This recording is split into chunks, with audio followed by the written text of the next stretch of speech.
নমস্কার বন্ধুরা, আজকে যে ভিডিওটা আপনাদের সাথে শেয়ার করব সেটা হলো ওয়েস্ট বেঙ্গল পুলিশের এসআই পদে নিয়োগের সম্পূর্ণ আবেদন পদ্ধতি। আপনারা কিভাবে অনলাইনে অ্যাপ্লাই করবেন।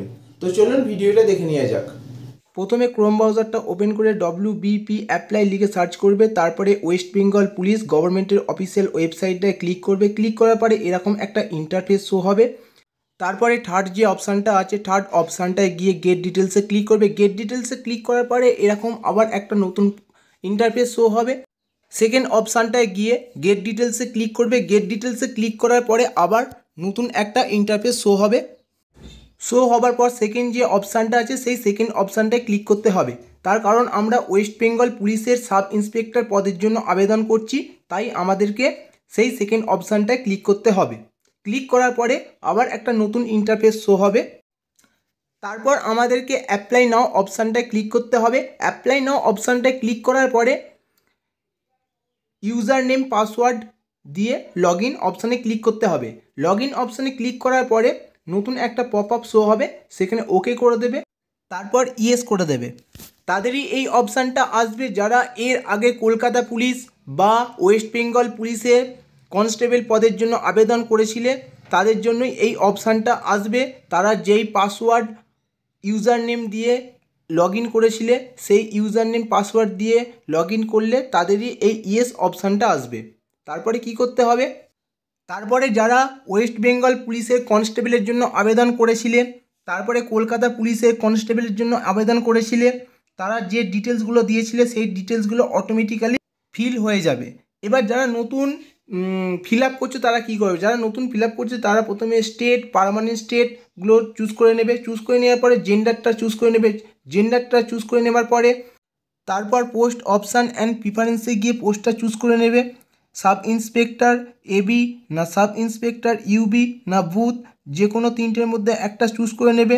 তারপরে ফার্স্ট প্রিফারেন্সে সাব ইন্সপেক্টর ইউবি না সাব ইন্সপেক্টর এবি, যে কোনো একটা চুজ করে নেবে। চুজ করে নেবার পরে মেরিটাল স্ট্যাটাসটা চুজ করে নেবে, ম্যারিড না আনম্যারিড যেইটা হবে সেইটা চুজ করে নেবার পরে অ্যাপ্লিকেন্টের ফার্স্ট নেমটা বসিয়ে দেবে। তারপরে মিডিল নেম থাকলে মিডিল নেমটা বসিয়ে দেবে। তারপরে লাস্ট নেমটা বসিয়ে দেবে। লাস্ট নেমটা বসিয়ে দেওয়ার পরে নেক্সট অ্যাপ্লিকেন্টের ফুল নেমটা বসিয়ে দেবে। তারপরে অ্যাপ্লিকেন্টের মায়ের নাম বাবার নাম ফিল করে দেবে। ফিল করে দেওয়ার পরে অ্যাপ্লিকেন্ট কোন ক্যাটাগরির, ST SC OBC জেনারেল যেই ক্যাটাগরির হোক না কেন সেটা চুজ করে নেবে। চুজ করে নেবার পরে 9 নম্বর পয়েন্টটায় চলে আসবে। 9 নম্বর পয়েন্টটায় বলছে কেউ যদি অর্থনৈতিক দিক দিয়ে দুর্বল হয় তাহলে ইয়েস করবে, আদারওয়াইজ নো করে দেবে। আমরা এখানে ইয়েস করে দিলাম। তারপরে 10 নম্বর পয়েন্টটায় বলছে আপনি যদি কোনো পশ্চিমবঙ্গের পুলিশ বিভাগে কাজ করে থাকেন তাহলে ইয়েস করবেন, তা না হলে নো করে দেবেন। তারপর অ্যাপ্লিকেন্টের ডেট অফ বার্থটা চুজ করে নিতে হবে। ডেট অফ বার্থটা চুজ করে নেবার পরে 1/1/2024 তারিখের মধ্যে অ্যাপ্লিকেন্টের বয়সটা ইয়ার মান্থ ডেজ এর জায়গায় ক্যালকুলেট হয়ে বসে যাবে। তারপরে অ্যাপ্লিকেন্টের মোবাইল নাম্বারটা ওখানে ফিল করে দিতে হবে। মোবাইল নাম্বারটা ফিল করে দেওয়ার পরে অ্যাপ্লিকেন্টের কোয়ালিফিকেশান যদি গ্র্যাজুয়েট পাস হয় তবেই চেকবক্সে টিকমার্ক লাগিয়ে দেবে। এখানে বলে রাখি তারাই এই সাব ইন্সপেক্টর ফর্মটা ফিল আপ করতে পারবে যারা গ্র্যাজুয়েট পাস, ঠিক আছে? যারা গ্র্যাজুয়েট পাস তারাই সাব ইন্সপেক্টরের ফর্মটা ফিল আপ করতে পারবে, আদারওয়াইজ যারা উচ্চ মাধ্যমিক মাধ্যমিক পাস তারা কখনোই পারবে না। একমাত্র গ্র্যাজুয়েট পাস ছাড়া এই ফর্মটা ফিল আপ করতে কেউ পারবে না। তারপর এডুকেশান কোয়ালিফিকেশানের সমস্ত ডিটেলস ওখানে ফিল করতে হবে, যেগুলো রেড স্টার আছে, যেমন মাধ্যমিক, উচ্চ মাধ্যমিক, গ্র্যাজুয়েশান। এই সমস্ত পরীক্ষাগুলোয় কবে পাস আউট করেছিলে, কোন বোর্ড থেকে পরীক্ষাগুলো দিয়েছিলে, মার্কস কত ছিল, গ্রেড কী ছিল, সমস্ত ডিটেলসই ফিল আপ করতে হবে। তারপরে নেক্সট অপশানে ক্লিক করতে হবে। ক্লিক করার পরে এতক্ষণ যে সমস্ত ডিটেলসগুলো ফিল করলে সেগুলো এখানে দেখতে পাবে। কোনোটা যদি ভুল হয়ে থাকে তাহলে নো অপশানে ক্লিক করে কারেকশান করে নেবে। কারেকশান করে নেওয়ার পর আবার নেক্সট করবে, আবার দেখতে পাবে। তারপরে ইয়েস করবে। ইয়েস করার পর আবার নতুন একটা ইন্টারফেস শো হবে, সেখানে অ্যাপ্লিকেন্টের অ্যাড্রেস পুরোটা ফিল করতে হবে, যেমন village, post, police station, district, pin code সমস্তটা লিখতে হবে। তারপরে স্টেট চুজ করে নিতে হবে, তারপর ডিস্ট্রিক্ট চুজ করে নিতে হবে, তারপর পুলিশ স্টেশন চুজ করে নিতে হবে, তারপরে পোস্ট অফিস চুজ করে নিতে হবে, তারপর পিনকোড চুজ করে নিতে হবে, তারপর নিয়ার রেলওয়ে স্টেশন চুজ করে নিতে হবে।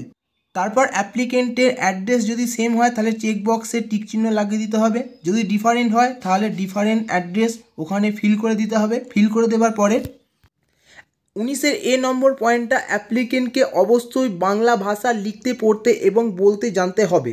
তারপরে 19-এর বি নম্বর পয়েন্টটায় আপনাকে ল্যাঙ্গুয়েজ সিলেক্ট করে নিতে হবে। 20 নম্বর পয়েন্টটায় আপনার ধর্ম অর্থাৎ রিলিজিয়ন কি সেটা চুজ করে নিতে হবে। 21 নম্বর পয়েন্টটায় আপনি যদি কোনো অব্যাহত বিভাগের অন্তর্গত হন তাহলে ইয়েস করবেন, আদারওয়াইজ নো করে দেবেন। তারপরে 23 নম্বর পয়েন্টটায় আপনি যদি কোনো সরকারি সংস্থায় কাজ করেন তাহলে ইয়েস করবেন, আদারওয়াইজ নো করে দেবেন। 24-এর এ পয়েন্টটা নো করে দেবেন। তারপরে 24 নম্বর পয়েন্টটায় বলছে আপনার বিরুদ্ধে যদি ফৌজদারি মামলার অভিযোগ থাকে তাহলে ইয়েস করবেন, আদারওয়াইজ নো করে দেবেন। নো করে দেওয়ার পরে নেক্সট অপশানে ক্লিক করবেন। নেক্সট অপশানে ক্লিক করার পরে নতুন একটা পপ আপ শো হবে, সেখানে যে ডিটেলসগুলো ফিল করলেন সেগুলো দেখতে পাবেন। যদি সব ঠিকঠাক হয় তাহলে ইয়েস করে দেবেন। ইয়েস করে দেওয়ার পরে আবার নতুন একটা ইন্টারফেস শো হবে, সেখানে আপনার ফটো সিগনেচারটা আপলোড করবেন, তারপরে প্লেসটা লিখে দেবেন। প্লেসটা লিখে দেওয়ার পর টিকমার্ক করে নেক্সট করবেন। নেক্সট করে দেওয়ার পরে ইয়েস অপশানে ক্লিক করবেন। ইয়েস অপশানে ক্লিক করার পরে আবার নতুন একটা ইন্টারফেস শো হবে, সেখানে অ্যাপ্লিকেন্টের সমস্ত ডিটেলস শো হবে। নিচের দিকে স্ক্রল করে আসবেন, তারপরে সমস্ত চেকবক্সগুলোয় টিকমার্ক লাগিয়ে নেক্সট করবেন। নেক্সট করার পরে ইয়েস করবেন। তারপরে নতুন একটা ইন্টারফেস শো হবে, সেখানে পেমেন্ট মেথড অর্থাৎ আপনি কিভাবে পেমেন্ট করবেন, আপনার পেমেন্টের অ্যামাউন্ট সমস্তটা দেখিয়ে দেবে। তারপরে ইয়েস করবেন।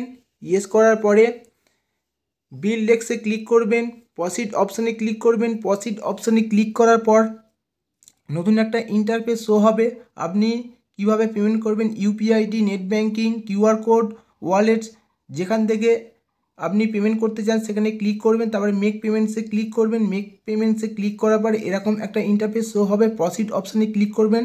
আমি নেট ব্যাঙ্কিং থেকে করছি তাই আমাকে নেট ব্যাঙ্কিংয়ের ইউজার আইডি পাসওয়ার্ড দিয়ে লগ ইন করে দিতে হবে। লগ ইন করে দেওয়ার পরে আবার একটা নতুন ইন্টারফেস শো হবে, স্ক্রল করে নিচের দিকে এসে কনফার্ম করবেন। কনফার্ম করবার পরে আবার স্ক্রল করে নিচের দিকে আসবেন, আপনার ফোনে একটা ওটিপি যাবে, ওটিপিটাকে এখানে ফিল করবেন। ফিল করার পরে কনফার্ম অপশানে ক্লিক করবেন। কনফার্ম অপশানে ক্লিক করার পরে কিছুক্ষণ ওয়েট করবেন, তারপরে নতুন একটা ইন্টারফেস শো হবে, কিছু করতে হবে না, ওয়েট করবেন।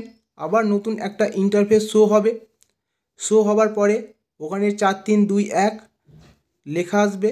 লেখা আসার পরে ক্লিক করবেন, ব্লু কালারের যে লেখাটা যে click here to go application completion page অপশানটায় ক্লিক করবেন। অপশানটায় ক্লিক করার পরে আবার নতুন একটা পপ আপ শো হবে, তারপরে ক্লিক হেয়ারে ক্লিক করবেন। তারপরে আপনার অ্যাপ্লিকেশন ফর্মটা শো হবে। অ্যাপ্লিকেশন ফর্মটা শো হওয়ার পরে এডিট অপশানে ক্লিক করবেন। এডিট অপশানে ক্লিক করার পরে আপনি প্রিন্ট আউট বার করতে পারবেন বা ডাউনলোড করতে পারবেন। আশা করি ভিডিওটা আপনাদের ভালো লেগেছে। ভালো লাগলে লাইক করবেন, কমেন্ট করবেন এবং বন্ধুদের সাথে শেয়ার করবেন। আর এরকম ইনফরমেটিভ ভিডিও পাওয়ার জন্য চ্যানেলটাকে সাবস্ক্রাইব করে রাখবেন। পরের ভিডিও দেখা হচ্ছে। জয় হিন্দ, বন্দে মাতরম।